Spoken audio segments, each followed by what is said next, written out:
Let's talk about it with legal analyst Emily Compagno is here with the government's perspective, and National Law Journal contributor Kent Zimmerman will argue for the SPLC. Good to see you tonight, both of you.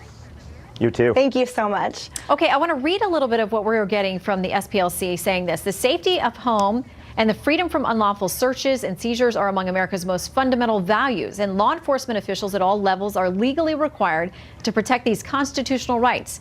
The anything goes method of the ICE agents in these raids obliterated due process, tore families apart, and did nothing to enhance national security. Emily, they say that they were showing up, pretending to be police officers or pretending to be looking for a specific criminal suspect, but all they were trying to do was to get inside. They say that doesn't comport with the Fourth Amendment. What say you?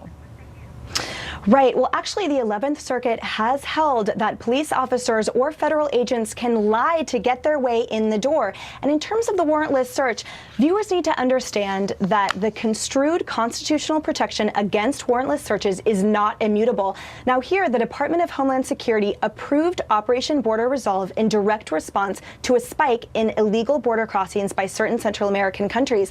Now, the targets of this operation were those family units and unauthorized alien children who had attained the age of 18 and confirmed and suspected gang members who were 16 years and older. Every single one of these targets had a capture prior as well as a final order of departure by a federal immigration judge, and none had any pending motions before an immigration court. Actually, Southern Poverty Law Center hints at this when they mention the ankle bracelet of one of their plaintiffs, as the majority of them as well had additional criminal convictions for violent crimes. So here, the authorization and the execution of this operation qualifies as the special and sufficiently strong justification and exigent circumstances needed for a warrantless search. Okay, I feel like I just went back to law school. So, Kent, that's a lot. That's a lot that we've learned there and to go through. But let me read a little bit. ICE didn't respond to us directly on the story because there's pending litigation. But this is what they had to say just days ago in a press release about how they go about doing their jobs. They said this: despite numerous stories and allegations in the media falsely accusing ICE of conducting indiscriminate raids and sweeps, the fact is that 92% of all aliens arrested by ICE this year had criminal convictions, pending criminal charges, were an immigration fugitive, or were an illegal re-entrant. So, Kent, are they being sued simply for doing what they're hired to do?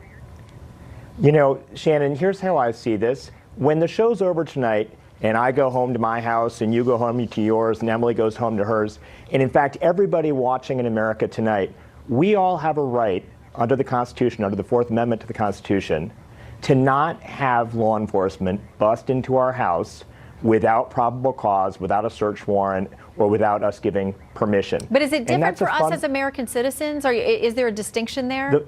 It's a great question, Shannon. And in fact, there's case law going all the way back to the 1800s that says the Fourth Amendment applies to citizens and non-citizens alike in the U.S. So whoever you are, if you're in the U.S., citizen or not, you have a right under the Constitution, which is really important to point out. And every president, President Obama, President Trump, and all those before them, they take an oath when they're on the steps of the Capitol to protect and uphold the Constitution of the United States.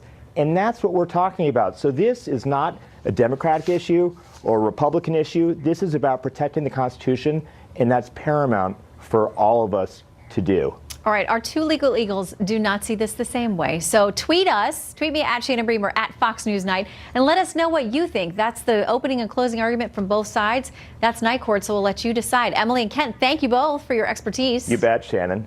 Thank you. All right, we'll let you know how that turns out.